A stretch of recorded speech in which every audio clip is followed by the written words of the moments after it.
come to no harm on Dappledown Farm. Dappledown's waiting for you. So come and join us, everyone's here.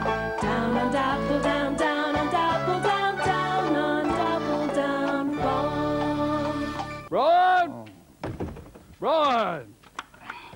Hello, good morning, and what's wrong with you today? Well, Brian, I'm withering away. I'm so hungry, Brian. Well, I might just have something in my pocket for you. Hang on. Oh, What is it, eh? what is it? Favourite? It's an apple for Dapple. Come on. There you are. Good. Now, you haven't seen my fossil set, have you?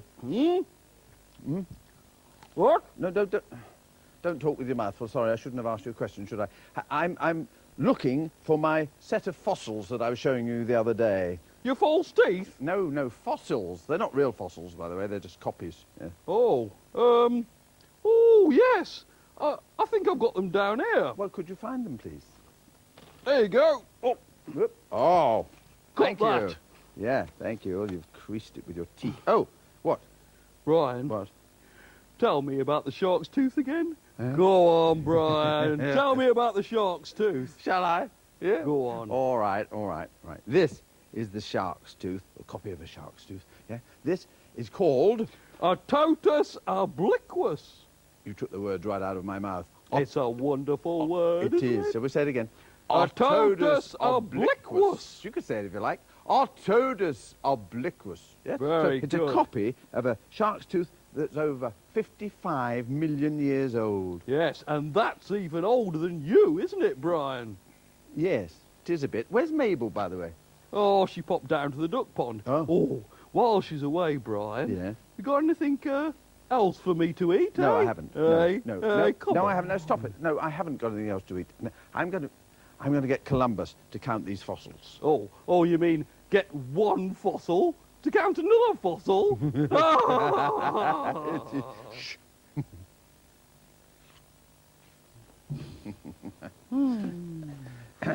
Columbus! Cock-a-doodle-doo! Yeah, good morning, Columbus. Oh. I want you to count these fossils. Oh, fossils, eh? Mm. Count them, count them, count them, count them, count them. All right? Yes, you can. I'll point with this, you see? Right. There. Fossil. Shrimp. 1. Yeah. Fossil. Ammonite. Ammonite. 2. Fossil. Fish. 3. Yeah. Yeah. Very good. Well done. Yes. Hefringa, Echioceras, and Diplomystus. Columbus good at Latin, eh? What I want to know is, how do fish become fossils? I mean, one minute they're swimming around happily in the water, next minute they're a piece of rock. Oh, Millie, you're so silly sometimes. Fish just don't turn into fossils. No, when fish die, some of them leave their mark in the soil. An imprint is made and this becomes a fossil. Yes. All sorts of things can fossilise, even flowers. Fossils are a good way of telling us about the past, aren't they, Harry? Yes.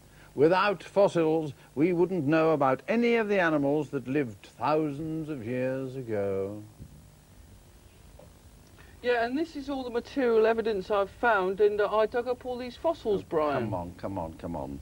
They're my fossils now. Yeah, they're not real fossils, are No. they? Well, I dug them up in your room, actually, Brian. Ah. Oh, that's yes. more like it. And you know all about them, I suppose, do you? Yeah, well, I suspected they were there, Yeah. and I think I've identified them all now. Fine. Well, you can identify this one for me, then. What is this one? Oh, that's easy. That's a... Comes out of the sea. Yeah, that's right. It comes out of the sea, Brian. It looks like a pincushion. It does a bit, doesn't it? All these little prickly bits on it. Yeah. It's a sea urchin.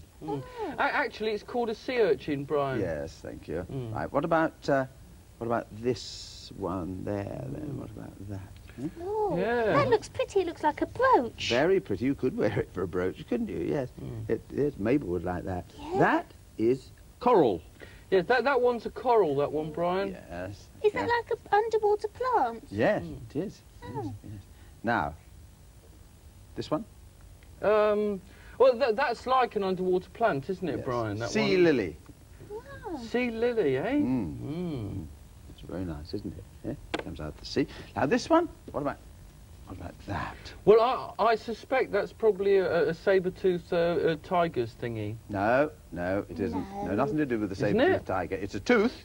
Is it a But- shark's tooth? It's a shark's tooth, that's what it is. No. This is a dinosaur's tooth. Oh, just imagine how big that dinosaur must have been. Great big tooth. Let's put that up against your tooth, Yeah. Straw. Let's have a look at the difference in the size. Look at that. Oh, dear, oh, dear.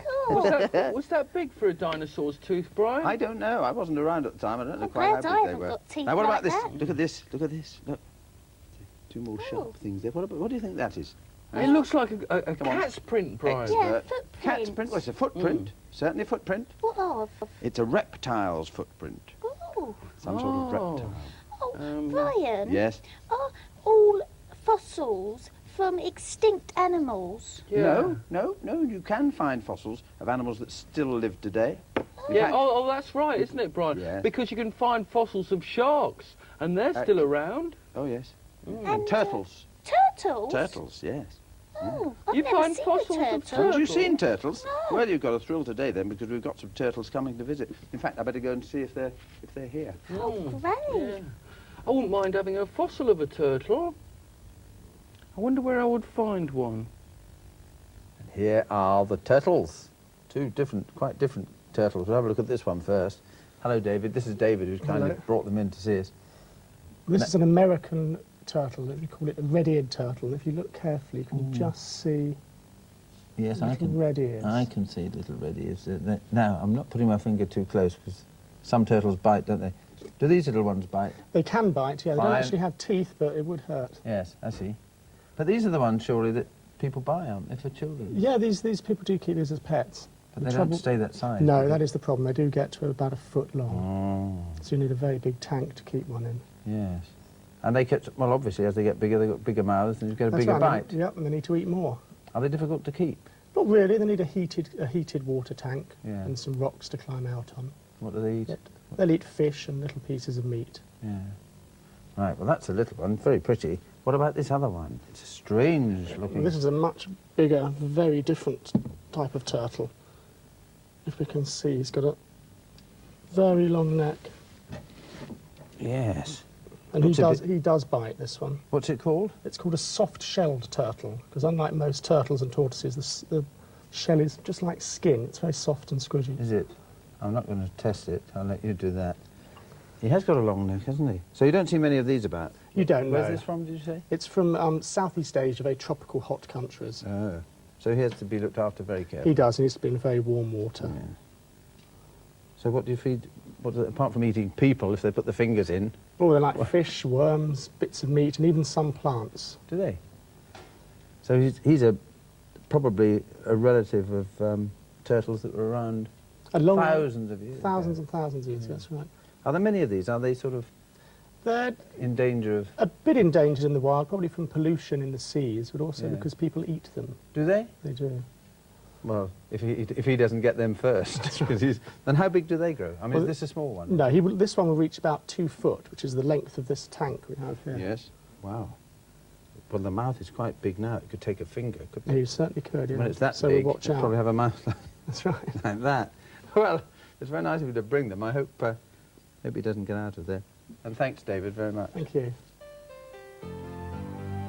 At the bottom of the meadow where the tall reeds grow lies a still, calm duck pond with some creatures I know. There's a black tufted duck with a bright yellow beak who's called a Lucky Ducky and quacks with a squeak.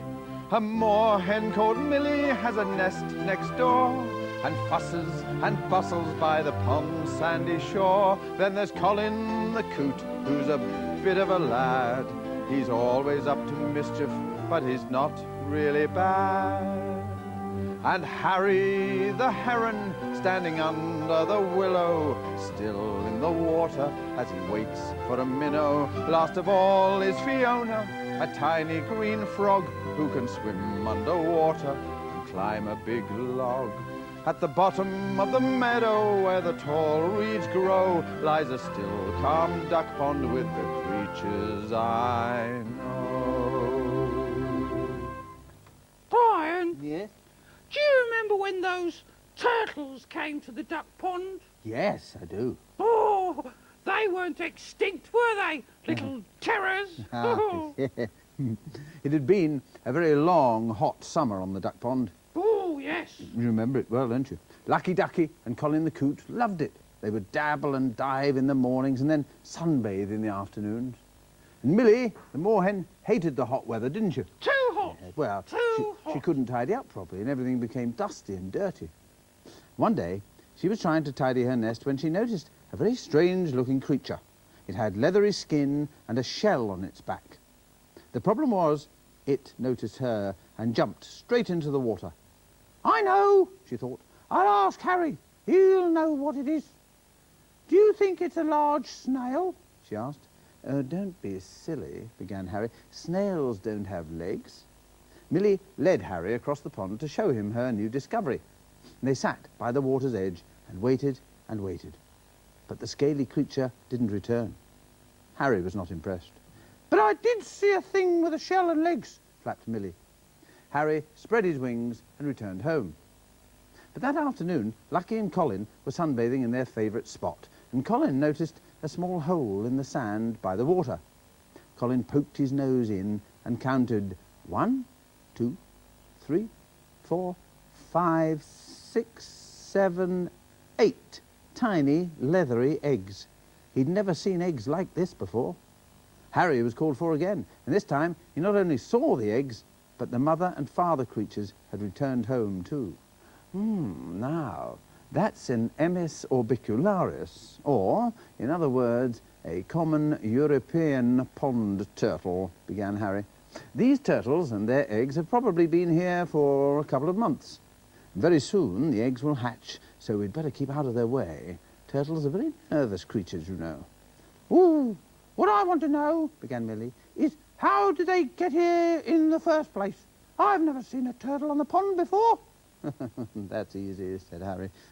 These turtles prefer the hot, sunny weather of southern Europe. But because the weather here has been so hot over the past couple of years, it has encouraged these small creatures to travel to parts they would usually find too cold. Everyone kept out of the turtles' way, but at the same time watched very closely to see if the eggs had hatched. Nothing happened for days or even weeks.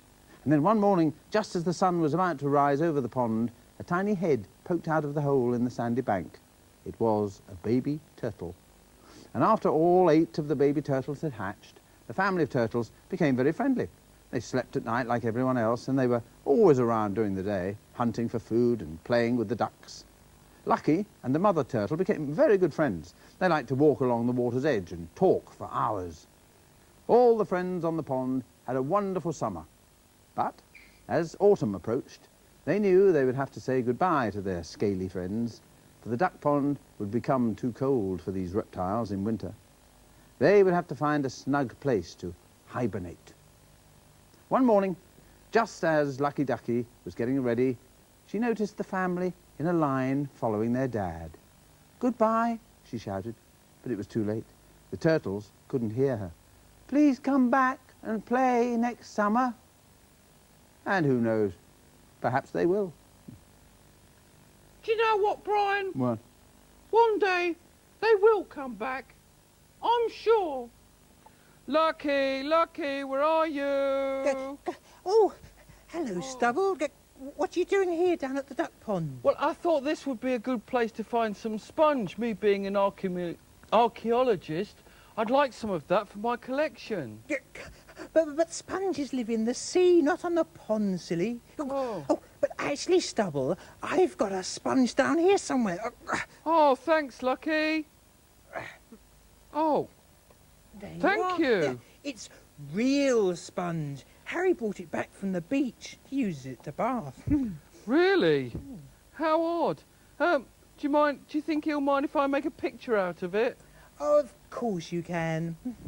Thanks, Lucky. Bye-bye. Bye. You can't make a turtle come out. You can't make a turtle come out. You can coax him or call him or shake him or shout, but you can't make a turtle come out. You can't make a turtle come out. That's a very nice song. Thank you very much. I made it up myself. Did you, clever Yes. clogs? Sing me a song. Go on. Shall I? Yes. All right. Can't make a turtle come out. Wave your arms, tickle your chin. This is where you've got to begin. Ready to count, ready to shout, and I will tell you what it's all about. Down on Dappledown Farm. Number 1 is Dapple the horse. He's in charge, of course, and he makes a noise like this. Number 2 is Columbus the cockerel, who's as daft as a mackerel, and he makes a noise like this. Can't fossils. Number 3 is Samantha the sheep, who's always asleep, and she makes a noise like this. Number 4 is Bonzo the dog, who lies as still as a log, and he makes a noise like this. Hoof, hoof, hoof. Number 5 is Mabel the cow, with a wrinkled brow, who makes a noise like this. Well, that's 5 in all on Dappledown Farm, out in the meadow, down in the barn. So raise your arms and tickle your chin. This is where the fun will begin. Samantha's mother was called Serena, and she was a perfect ewe. That's a female sheep. Perfect in every way. Not only did she have extremely good quality wool, wool that was knitted into the most beautiful jumpers and scarves and gloves and blankets, but every year she also raised a perfect lamb. She and her children won lots of prizes in the local agricultural shows, and then one spring things didn't go quite according to plan. For instead of producing the kind of lamb that everybody expected, perfect, like her mother in every way, Serena gave birth to Samantha. And Samantha was very pretty. She was perfect in most ways, but there was no getting away from the fact that Samantha only had 3 legs. Well, I'll be blowed, snorted the farmer. We won't win many prizes with you, will we? In fact, there's only one thing you're good for. And he stomped off. Samantha wrinkled her nose and smiled. Well, at least I'm good for something, she said, turning to Serena. Whatever did he mean, Mamma? But Serena was not smiling. What he means, she said sadly, is that he will fatten you up and send you to market. So, as much as I'd love you to stay, you must run away, and as soon as you possibly can. That night, when the other animals were asleep, Samantha bid a fond farewell to her mother and set off into the darkness. But her journey was slow and hard, for there were no stars or moon in the sky to guide her. At last, wet and tired, Samantha stumbled across a sort of wooden structure. It was too dark to make out what it was, but it was dry and warm, and soon Samantha had curled up inside and had fallen fast asleep. Samantha was woken by the sound of children's voices. There's something asleep in our playhouse, said one. It's a lamb, silly, said another. I'll go and get Miss Maples, said a third. Opening her eyes, Samantha now saw that she had fallen asleep in a school playground in the children's playhouse. Not that they minded, they were delighted. It was just that Samantha was not sure what she should do next. But she had very little time to think, for at that moment Miss Maples arrived. Oh, poor little thing, she said, kindly, kneeling down and putting her arms around Samantha's neck. Don't be afraid. And then she called to a girl with plaits. Josie, go and fetch a saucer full of milk. If we're going to look after her, we must do it properly. And that's what they did. They first checked that nobody had reported a missing lamb with 3 legs, which they hadn't, as the farmer concerned had been only too pleased to see the back of her. And then they introduced her to all the other animals that the children kept and looked after at the school. They had 2 rabbits, a guinea pig, a sparrow that had broken its wing, and an old grey donkey that nobody wanted. Samantha was very happy at the school and loved being with the children. They learned a great deal from her, for despite having 3 legs, Samantha, like her mother, had exceptionally good wool, and every year the children saw how it was shorn and spun and then knitted into jumpers, scarves, gloves and blankets. At last, Samantha felt she was good for something, until eventually Samantha's hair began to turn grey, and the children who had found her were due to go up to the big school.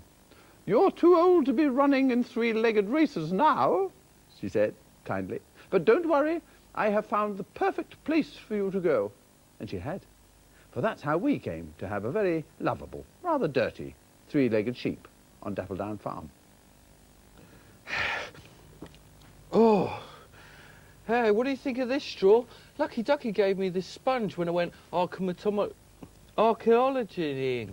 And I'm going to make a printed picture of this dill. That's not a dill. That's a die. No, a dodo. Yeah. What? Yes, that's a dodo. That big That's bird that it. can't fly. That's right, yeah, that's a dodo. It's been extinct for 200 years, which isn't very long, really, is it? It's supposed to have been a rather silly bird. It's certainly funny looking, isn't it? Very strange. It is a bird, and it couldn't fly.